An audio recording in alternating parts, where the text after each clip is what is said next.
दशक 12वा विवेक वैराग्य नाम समास 6वा सृष्टिक्रमनिरूपण। श्रीराम समर्थ।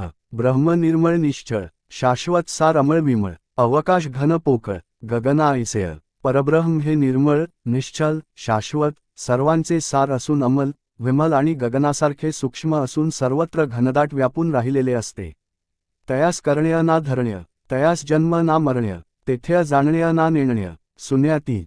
त्याला काहीही करणे नसते धरणे नसते त्यास जन्म नसतो मरण नसते त्याच्या ठिकाणी जाणीवही नसते व नेणीवही नसते आणि ते शून्याच्याही पलीकडे असते। ते रचेना ना खचेना ते होयेना ना जायेना मायातीत निरंजना पारची नाहीय। ते रचत नाही खचत नाही उत्पन्न होत नाही नाश पावत नाही त्या मायातीत निरंजनाला पारच नाही। पुढे संकल्प उठिला षडगुणेश्वर बोलिजे त्याला अर्धरारी नटेश्वराला बोलिजे ते अशा त्या परब्रह्माच्या ठिकाणी बहुश्याम हे मूळ स्फुरण उठले। त्यालाच अर्धनारी नटेश्वर षडगुणेश्वर असे म्हणतात। सर्वेश्वर सर्वज्ञ साक्षी द्रष्टा ज्ञानघन परेश परमात्मा जगजीवन मूळ पुरुष त्याला सर्वेश्वर सर्वज्ञ साक्षी द्रष्टा ज्ञानघन परेश परमात्मा जगजीवन मूळ पुरुष असेही म्हणतात। ते मूळमाया बहुगुणी अधोमुखे गुणक्षोभिणी गुणत्रये तिजपासूनी निर्माण झाले। तीच बहुगुणी मूळमाया विस्ताररूपाने गुणक्षोभिणी झाली आणि तिच्यापासून तीनही गुण निर्माण झाले। पुढे विष्णू जाला निर्माण जाणती कळा सत्वगुण जो करीत आहे पाळण त्रैलोक्याचे।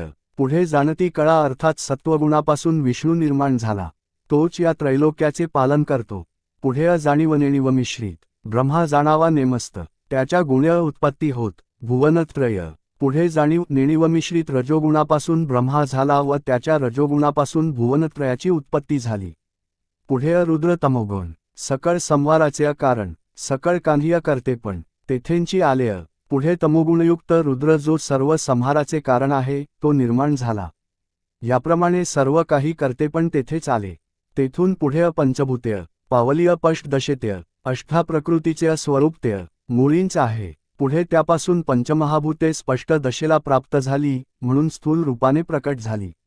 मूळमायेचे ठिकाणीच अष्टा प्रकृती अत्यंत सूक्ष्म रूपाने अव्यक्त दशेत असते।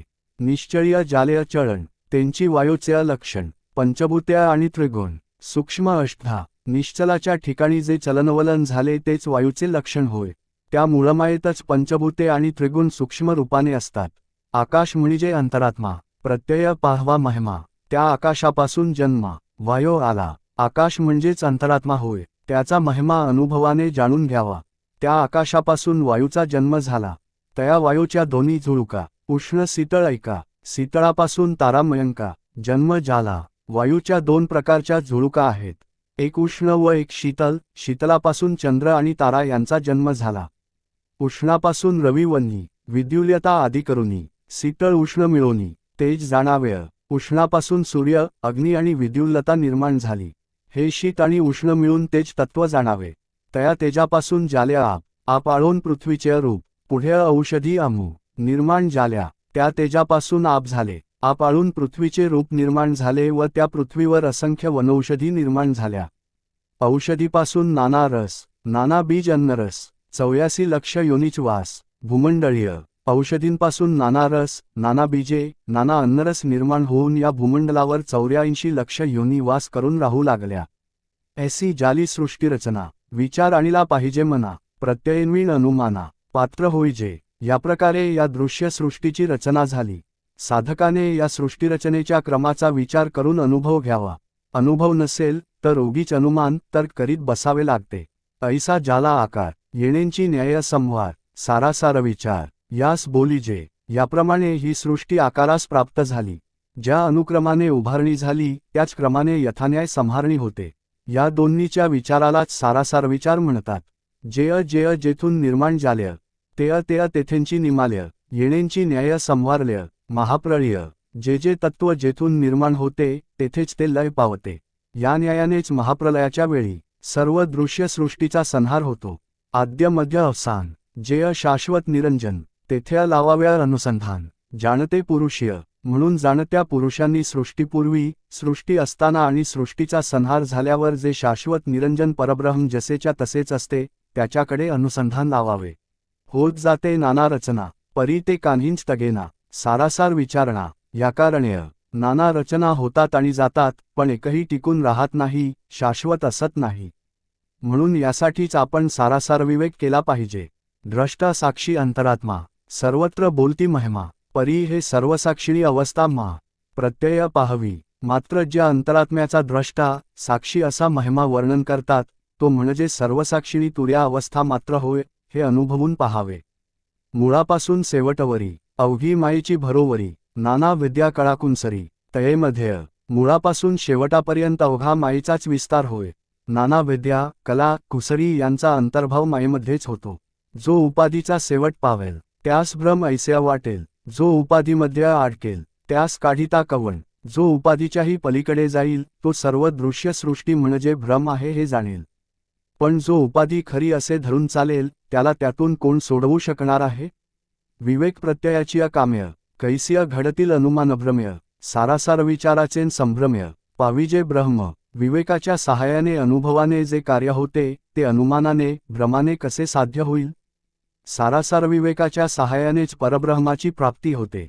ब्रह्मांडींचे महाकारण ते मूळमाया जाण. अपूर्णास म्हणती ब्रह्मपूर्ण. विवेकहीन. ब्रह्मांडाचा महाकारण देह म्हणजेच मूळमाया जाणावी.